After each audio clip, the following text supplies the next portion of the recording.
오는 2027년까지의 시진핑 3기 5년 동안에 중국 공산당이 핵심 업무를 논의하고 결정하게 될 20기 3차 중앙위원회 전체회, 이걸 삼중전회라고 그러는데, 이 삼중전회가 무기 연기되면서 이 시진핑 집권 3기 이상징후가 생긴 것이 아닌가 하는 추측을 낳고 있습니다. 혼돈에 빠진 중국 상황을 Y타임스가 추적해 봤습니다. 지금 시작합니다.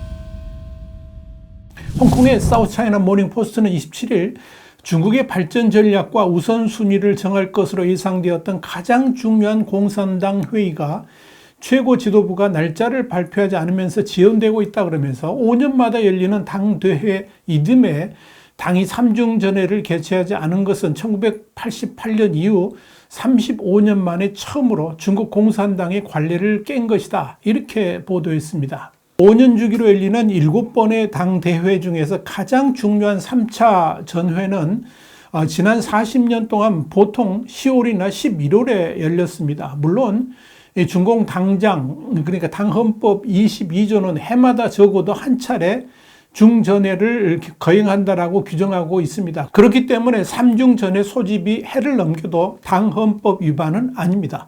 중국 관영신화사도 27일 중공, 그러니까 중국 공산당 중앙정치국 회의가 이날 개최됐다 그러면서도 중앙정치국 회의에서 창장경제벨트의 높은 수준의 발전에 대한 의견, 당 지도자의 외사 업무 조례 등을 논의했다, 이렇게만 보도를 했습니다. 그러면서도 신화사는 삼중전회의에 대해서는 일절 언급하지 않았습니다. 이날 중국 중앙방송, 그러니까 CCTV 메인 뉴스인 신혼램보도 삼중전회 소집에 대해서 전혀 보도하지 않아서 올해는 개최하지 않을 것이라는 관측에 힘이 실렸습니다.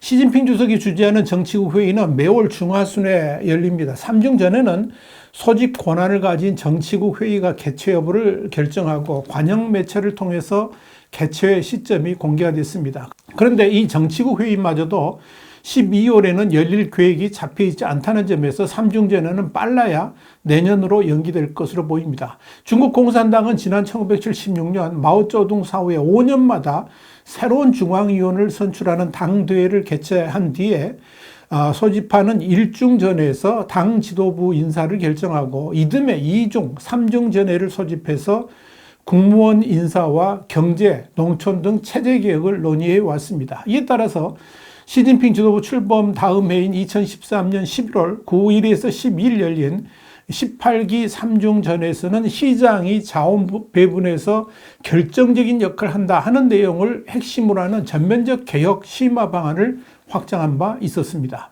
이 시진핑의 중공은 왜 삼중전회를 무기 연기한 것일까요? 한마디로 중국이 정치, 경제, 국방, 안보 등 모든 면에서 나아가야 할 바를 잡지 못하고 갈팡질팡하고 있기 때문입니다.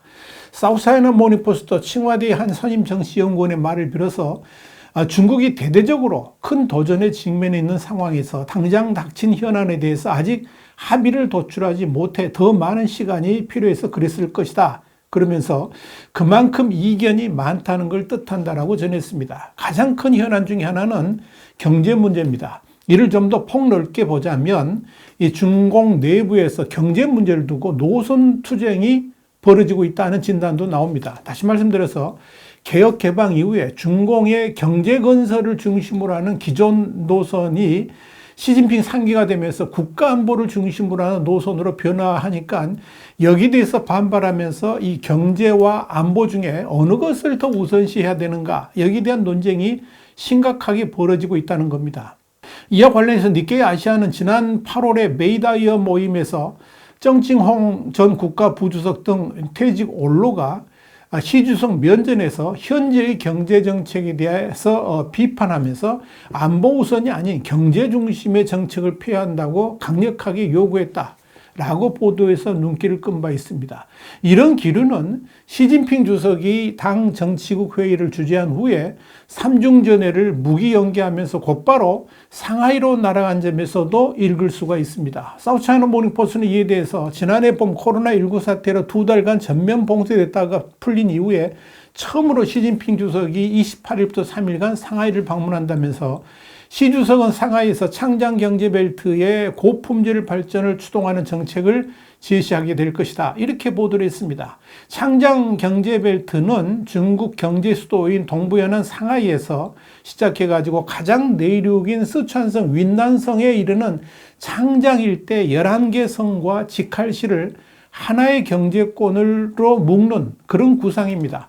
중국은 시진핑 주석 집권 후인 2014년 창장 경제벨트 구축 계획을 내놓은 바 있습니다. 한마디로 이 중국의 경제 발전을 추동하는 최적의 장소로 시진핑은 상하이를 선택하고 다시 한번 경제 활성화의 모멘텀을 만들어 보겠다. 이런 의지를 상하이에서 펼쳐 보이려 한다 하는 겁니다. 시 주석은 또 상하이로 출발하기 전날인 27일에는 외국 투자 기업의 권익 보호와 시장의 법치화 또 국제화를 강조했습니다. 이는 외국인 투자자들이 중국을 탈출하는 상황에서 이들을 붙잡기 위해 내놓은 달래기성 정책으로 보입니다.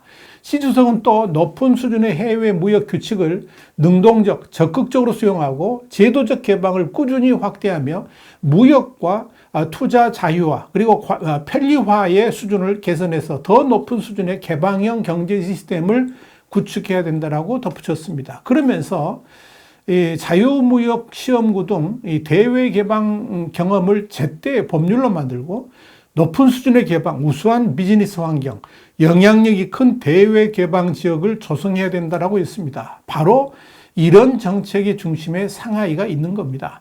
삼중전회를 연기할 수밖에 없는 또 다른 이유로 중공 지도부 내의 부패와 비리 문제로 인한 내부 인사 문제를 어떻게 해결할지 방향을 잡지 못한 탓도 있는 것으로 보입니다.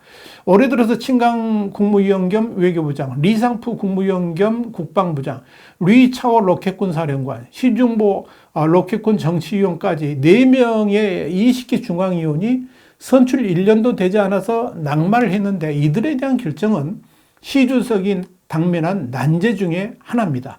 친강과 리상푸는 중화인민공화국 건국 이래 74년 만에 최단명 외교부장과 국방부장으로 기록됐습니다. 중국의 핵전력을 운용하는 로켓군 역시 2015년 시 주석이 주도한 군개혁의 핵심 군종이었던 리차오와 시중보 상장 이 두 장군의 낙마는 의미심장했습니다. 이들은 시 주석이 2022년 1월과 2020년 7월 각각 직접 상장 계급장을 달아준 군부 핵심 인사였다는 점에서 더욱 그렇습니다. 외교와 군부의 고위직 인사도 미뤄지고 있습니다. 삼중전회가 미뤄지면서 중화인민공화국 중앙군사위원회 위원직에서 이미 면직된 리상푸 전 국방부장은 지금까지 중공중앙군사위원회 위원회에 여전히 이름이 올라와 있습니다. 출범 1년 차인 리창 국무원의 국무위원 5명 중에서 2명이 공석이고 차기 외교부장은 왕이 정치국위원이 대행하고 있고요. 국방부장은 아직도 공석입니다. 기본적으로 이 삼중전에는 중요한 경제적 또 정치적 결정을 안건으로 상정해가지고 다루는 것을 전통을 하고 있습니다. 그렇다면 삼중전회가 열리면 이들에 대한 처리 문제를 반드시 짚고 넘어가야만 합니다. 그렇기 때문에 이들 4명의 중앙위원이 연루된 사건에 대한 최종 수사 그리고 처분 수위를 담은 중앙기율위원회의 보고가 확정이 되고 신임 외교부장과 국방부장 및 중앙군사위원회 인사가 정리될 때까지 삼중전회가 늦춰질 거다. 이런 전망도 나옵니다. 결국 이 시진핑 주석을 비롯한 당정 최고 지도부에서 이들에 대한 처분 방향을 아직도 잡지 못하고 있는 것으로 보입니다. 그럴 수밖에 없는 것이 이들 모두 시진핑 주석이 직접 낙점하고 또 미래 인재로 키우려고 했던 인물들이기 때문에 그런 겁니다. 더구나 발탁 임명한 지 1년도 채 되지 않아서 강력한 징계를 시행할 경우에 이에 대한 반작용도 우려하지 않을 수 없다는 현실적인 문제도 도사리고 있습니다. 결국 중국의 핵심 정책을 펼쳐보여야 되는 이 삼중전회가 개최 일시도 잡지 못한 채 무기 연기되었다는 것은 불확실성이 커지는 중국의 현 상황을 그대로 보여주고 있습니다. 문제는 중국 개혁의 바로미터였던 삼중전회가 무기 연기되면서 이 글로벌 자본들이 중국에 대한 신뢰를 더욱 접는 계기가 될 수도 있고 또한 시진핑 주석의 개혁 의지를 더욱 의심하게 만들 수 있다는 점에서 이 중국 경제 회복에도 상당한 악영향을 끼칠 수 있을 것이라는 점입니다. 이런 상황은 현재 중국이 처한 위기 상황에 대해서 시진핑의 중공이 방향을 잡지 못하고 갈팡질팡하고 있다는 것이고, 이로 인해서 내부 갈등도 심해지고 있다는 의미여서 앞으로의 상황 전개에 주목하지 않을 수 없게 됐습니다. 와이턴 정세 분석이었습니다. 감사합니다.